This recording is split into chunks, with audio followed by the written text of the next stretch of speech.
Canada's Prince of Pot. We love marijuana here, and we think everybody should have it. A marijuana business that's testing the tolerance of Vancouver police. There's not a lot of attention paid to the actual users of marijuana. An illegal industry that's pouring pot across the border into the United States. Next on Impact. A nation's pride. Impact. CNN and Time on special assignment. With Bernard Shaw in Washington, D.C. and Stephen Frazier in Atlanta. Impact, a collaboration of two of the world's leading news organizations, CNN and Time. From Washington, D.C., here's Bernard Shaw.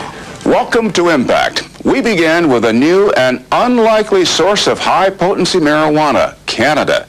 Indoor pot production there is a spectacular growth industry.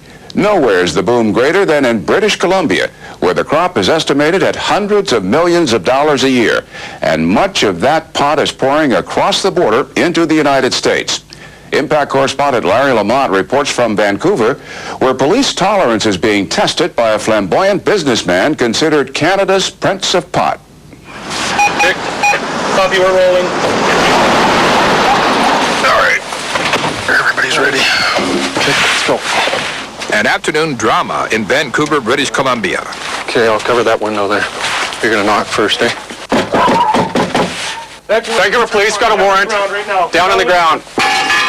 Get down. Stay down. Keep your face down. Okay, we got one more in here. Keep going. Police believe marijuana is being grown in this house. Stay where you are. Vancouver police, we have a search warrant! Raids like this are common here, an average of one every 3 days aimed at pot growers. Yeah, I have reasonable grounds to believe there's cannabis equipment used in the production of cannabis, marijuana. These young suspects are charged with growing marijuana. Maximum penalty under Canadian law, 7 years in prison. But the courts are lenient. Police say these young men likely will pay a small fine and do no more than spend the night in jail, even though they allegedly are part of a booming illegal industry. Pot is hot and getting hotter in BC, mainly because of the tolerance here from the courts and the citizens, and because there are plenty of places to do things secretly in this large province with a small population. But who in the United States would have thought the neighbor to the north would become a major supplier of high-grade marijuana?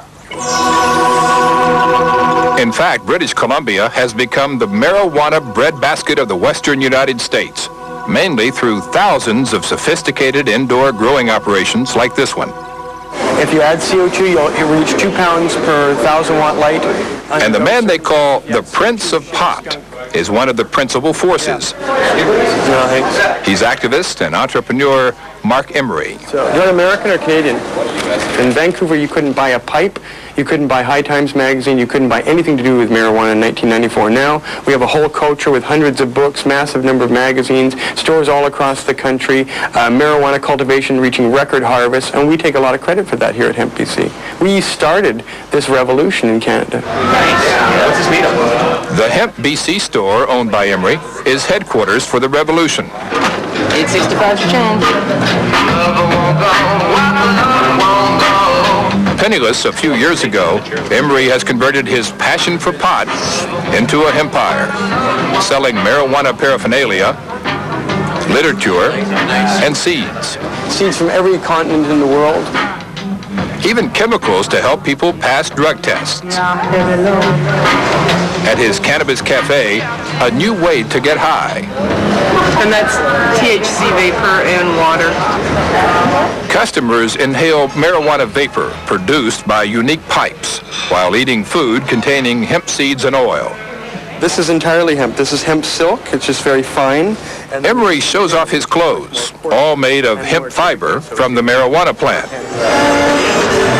In the basement, the company custom builds equipment to grow marijuana indoors. All day, employees and customers openly and defiantly smoke marijuana. Outside Hemp BC, a policeman stops a motorist. but ignores what's going on inside. This is a home. This is a safe haven. If people can't smoke marijuana in this facility, then really there's no dignity at all to this society that claims to be a democracy. This is a marijuana store.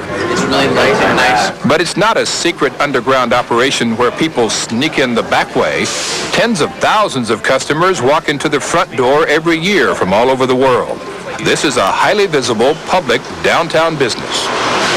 We do $3 million in sales every year out of these units. We have 35 full-time employees, 40 employees altogether. We have a $15,000 a week payroll, and we pay $30,000 a month to the government taxation. No, you got the seed catalog yesterday? Hi, it's the little grow shop, Mark speaking. But it's also a business engaged in illegal activity, and everyone knows it. What do you got here?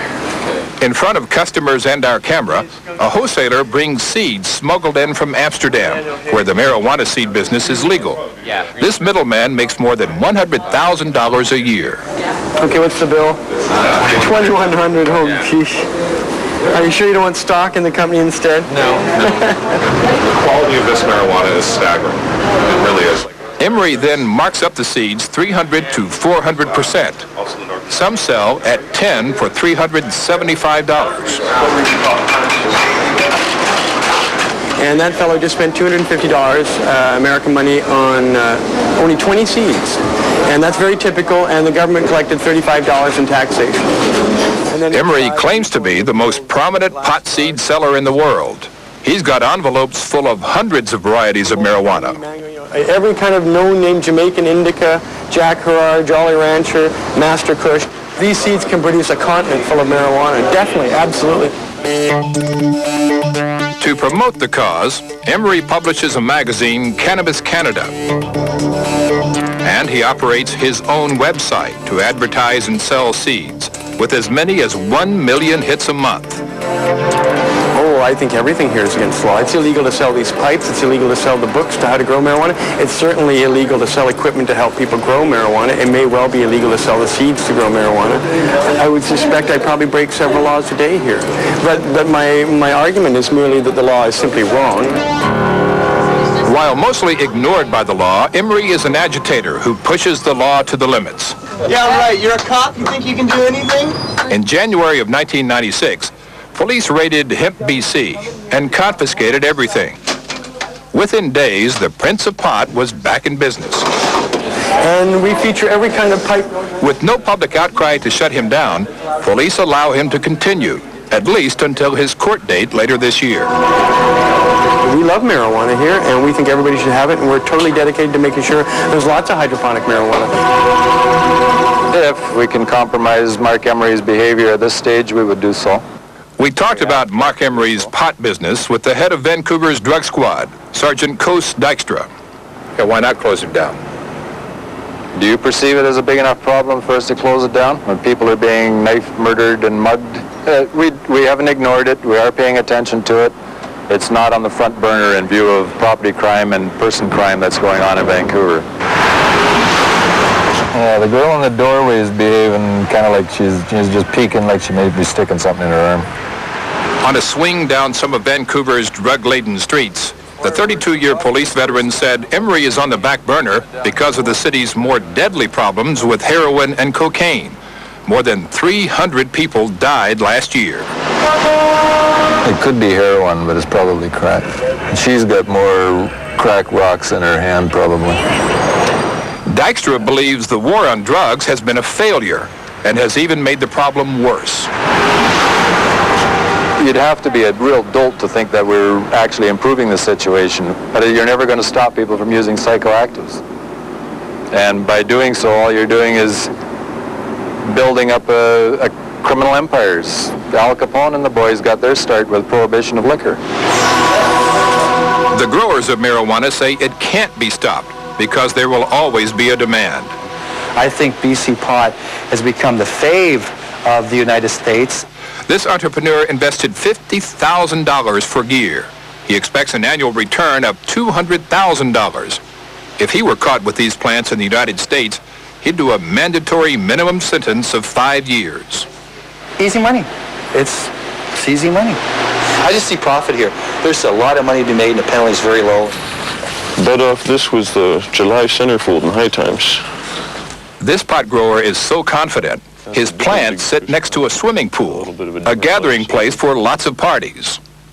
I generally feel there's a slightly more humanitarian government around here. It's not into putting people away for the rest of their life for their choice of herbs or what they put in their pipe. On Vancouver streets, people smoke joints unafraid. There's not a lot of attention paid to the actual users of marijuana. Here's the guy in charge of the area. A department spokeswoman backs up Dykstra. She says police are less concerned with individual smokers than marijuana trafficking, and that arresting users clogs up the court system. It is an approach many in the U.S. would find surprising. Equally surprising, Coach Dykstra's opinion about the Prince of Pot. Yeah, that's excellent. He's obviously a very dedicated individual who believes in a cause and is fighting vociferously for that cause, and for that I commend him. Down the road from Vancouver, U.S. Customs officials are fighting for the opposite cause along the Canadian border at Blaine, Washington. But they are losing. So much pot is pouring in, the U.S. has designated this a high-intensity drug trafficking area. The appropriate acronym, HIDA. Hello, citizenship. Dogs and agents look for marijuana in cars and trucks. They've found it in false fuel tanks, spare tires, door panels, even in bags on the back seat. From this highway in Canada, backpackers carrying up to 50 pounds of contraband easily walk through the bushes into the United States. It takes 30 seconds, and they double their money. A pound of good BC weed sells for about $2,000 in Canada, over $4,000 in the States. I think the agents do feel very discouraged at times, knowing that we're seeing a very insignificant amount of what's really going on around us. Any goods or merchandise coming into the country today? The Customs Service and Border Patrol believe Canada should move toward the U.S. policy of zero tolerance about marijuana. The overall attitude in Canada is probably much more lax than it is in the United States on marijuana. Do you think the zero tolerance policy is working? No, I don't think it is. Far more people are being arrested. You got thousands of people in jail for simple marijuana possession. I mean, it is ludicrous when rapists are being let go to make room for a guy who's possessing marijuana.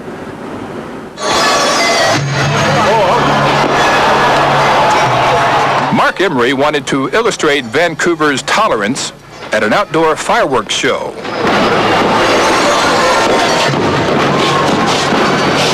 How much more have we got? Even Vancouver's open-mindedness goes only so far. Use more sense, okay? Police took Mark Emery's joint, but he didn't go to jail, didn't even get a ticket. Well, that can happen too. Left to enjoy the fireworks in a place where police and public believe the United States is worried far too much about personal use of marijuana. Mark Emery expects to go to court sometime next year on marijuana trafficking charges. Impact will be right back.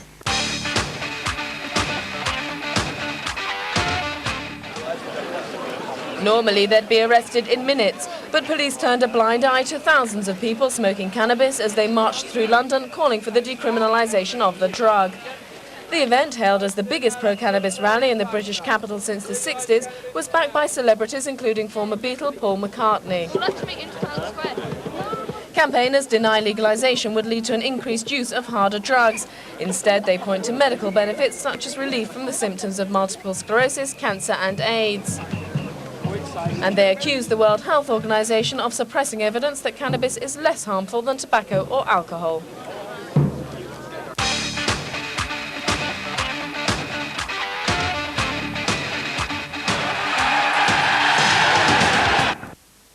People were openly smoking cannabis on the streets of London today, despite police warnings that they risked arrest.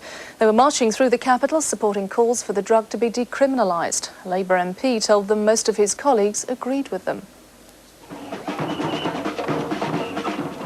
More than 10,000 people snaked their way through central London in support of the decriminalisation march and rally. The organisers said it was a far greater turnout than they'd expected. At the head of the march, the editor of the Sunday newspaper, which had organised the demonstration. She said the message to the government was clear. We keep getting 400 or 500 letters a week rolling into the office. They just keep coming from all walks of life, from police officers, from prison officers, from teachers, from doctors. It's not just confined to, as Downing Street tried to say at the beginning, a bunch of middle-aged hippies who wanted to smoke a joint. It's just not that. The destination for the march was Trafalgar Square. Once there, the crowd heard from a number of speakers, including a woman who said cannabis was her only relief from the agony of multiple sclerosis. I deserve the right to autonomy and liberty to feel comfortable and happy to ignore my disease if I found a way. The right to deal with my twitchy, pissy, clumsy body the best way I know how. And a Labour MP defied his own party policy to call for the law on cannabis to be changed. The majority of MPs were on your side according to a recent poll. Let them come out of their closets and realise that advocating decriminalisation is good for their majorities. Despite the numbers attending today's rally and march, the Home Office is adamant that their drugs policy will not change. There will be no decriminalisation of cannabis. Despite the air being thick with cannabis smoke and hundreds of people smoking the illegal drug in front of police officers, there was only one arrest. David Bowden, Sky News.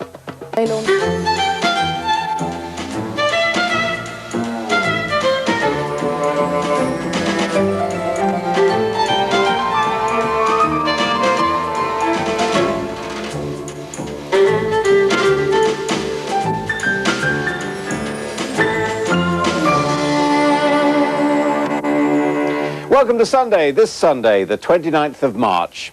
Culture and drugs this week. The Conservative Shadow Cabinet Member for Culture and Sport, Francis Maud, will join me to discuss the upsurge in soccer violence this World Cup year and to explain why the Tories are now having doubts about the national lottery which they launched. So, is it time to legalise it now? Drizzle didn't stop a larger than expected turnout for the first decriminalised cannabis march since the 1960s. I'll be speaking exclusively to Keith Hallowell, the top policeman now appointed Britain's first ever drug czar. Tonight's Eye on America investigates a little-known aspect of this country's laws, attitudes, and regulations about drugs. Case in point, U.S. farmers who want to switch cash crops from tobacco to hemp, used in clothing and other products. The problem? Growing hemp is banned because it's in the marijuana weed family. So is this reefer madness or wise policy? CBS's Cheryl Atkinson looked into it. The Graves family has been farming this land, nestled in Kentucky horse country, since the Civil War. It's got some green in it still. Now Andy Graves is running the farm, and he's coming to grips with a new reality about the family's cash crop, tobacco. It's such an unsure future at this particular day and time. You think your future is not in tobacco? Oh, I don't think so. No, I'm afraid I would be foolish to think that probably that there would be a great future in growing tobacco. So Andy thinks his future is in another crop once grown on this land. There it is. A strong fiber called hemp that he thinks could help save the family farm. Where did you get this? It's from Ontario, Canada. From Canada because it's illegal to grow hemp in the U.S. Hemp is in the cannabis family, a non-narcotic look-alike of its close cousin, marijuana. While the difference is clear to Andy Graves, he can't seem to convince the government. We've run into a man named McCaffrey, who may be a good general, but he doesn't know beans about farming. That would be General Barry McCaffrey, the nation's drug czar. He insists anyone who wants to grow hemp has a hidden agenda to legalize pot. Just a subterfuge, to be honest, to make it impossible for law enforcement to maintain the laws of the United States against marijuana production. In Kentucky, hemp harvest comes in August. Ironically, the government once begged farmers to grow hemp, producing this film during World War II. Bread for shoes for millions of American soldiers. Andy's father, Jake Graves, Here I am weighing the hemp. was one of the farmers who did his patriotic duty back then. They desperately needed for the parachutes originally, because we did not have nylon and rayon at that time. After the war, farmers turned to other crops and didn't object in the 1970s when the U.S. outlawed the growing of all cannabis, including non-narcotic hemp. But in the 90s, hemp is being rediscovered. It grows without pesticides, is biodegradable, and is used in everything from clothing to car parts. While Andy Graves fights for a piece of the action, British farmers are planting their 6th crop, firmly convinced that hemp is not a drug. If you do try to smoke it, you would need a joint the size of a telegraph pole to get high on it. But in the U.S., hemp can't seem to shake its negative image because the cause has been embraced by the movement to legalize pot, much to Andy Graves' dismay. Are you the kind of guy that is looking to sort of legalize marijuana through the means of getting hemp grown? Do I look like somebody that's doing that? Heavens, no. To prove it, Graves is going to court. He's leading a group of Kentucky farmers suing the federal government to bring back the crop that was once their heritage. In Lexington, Kentucky, I'm Cheryl Atkinson for Eye on America. And that's part of our world tonight. For the CBS Evening News, Dan Rather reporting. Thank you for joining us. Good night.